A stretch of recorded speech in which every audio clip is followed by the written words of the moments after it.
We don't know exactly yet what the stimulus bill is going to look like in terms of the checks, raising the minimum wage and all of that. But we do have aspirations, we have hopes, things for, like even beyond it, things like canceling student loan debt and all of that. This is a national conversation that is going on right now. And so on the right, what is their contribution? Well, I believe it was Fox and Friends had Dave Ramsey on, the money guy. And here is what he had to say about canceling student loan debt. Well, to start with, we need to understand we got $1.7 trillion in student loan debt. 192 billion out of that, not so much. Let's do some ratios, folks. If we're gonna do math, we probably ought to play math. Now, on top of that, when you dig into it, the whole idea that student loans being forgiven is going to stimulate the economy, that assumes that people were getting ready to pay them off this year and instead would use that same $40,000 that they were getting ready to pay off their student loan and stimulate the economy with it. Again, that's economic hogwash. It's smoke and mirrors. It's simply not going to happen. This guy has written books and things. He's the money guy. And I don't know anything, but I know that that's wrong in multiple different ways. Brett, first your thoughts. It's like you just said that there's a lot of people that are gonna be, you're complaining that it's going to affect things negatively, right? He's basically saying we don't need this, it's part of a problem. And then saying that like there's no benefit and there's no benefit to doing it. Well, then do it. Like do it. If it's inconsequential by your definition, let's try it. Because I hate to tell Dave Ramsey, who I do like watching. He is a fun guy to watch, or has been in the past. He's just like kind of a personality. But let's see what happens when people don't have to pay back that money. Because the $40,000 debt, eliminating that much from their outstanding debt will also reduce their monthly payments.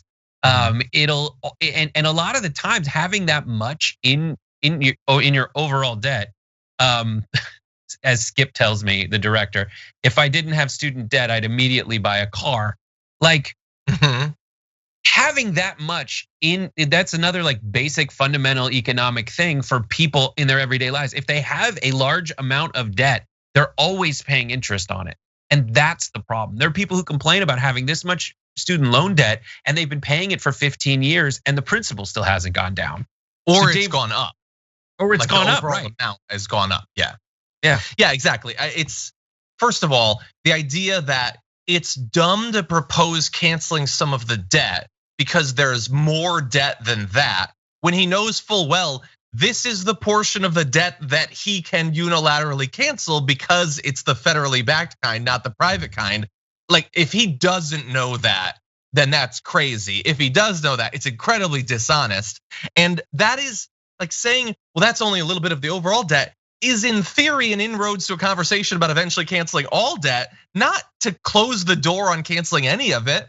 And that aside, it's hogwash to believe that people would take that $40,000 and instead use it to stimulate the economy.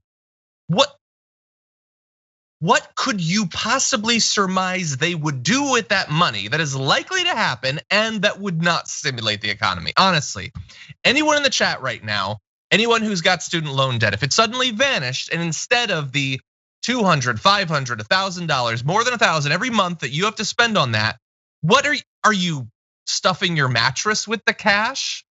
What are you doing that would not actually stimulate the economy? But that guy, again, he's a professional money person. He's playing math, and he's written many books, many leather-bound books, and he knows what's going on. We don't. But that's what Fox is hearing. Again, Fox is there to speak to the economically anxious, left behind Americans that haven't gotten assistance from the government. And they just happen to spend their time bringing on people that tell them that the government doing anything to improve their economic situation is actually a bad thing and you shouldn't trust it. Yeah, so stupid. That is how right-wing populism works. Come in for the immigration demonization and stay for more of that, actually. That's all that they've got, actually.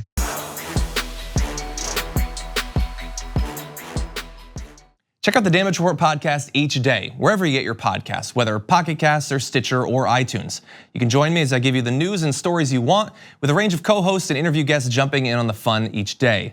Again, that's the Damage Report, wherever you get your podcasts. And if you get them at iTunes, don't forget to rate and review. Sometimes I'll read them live on the show.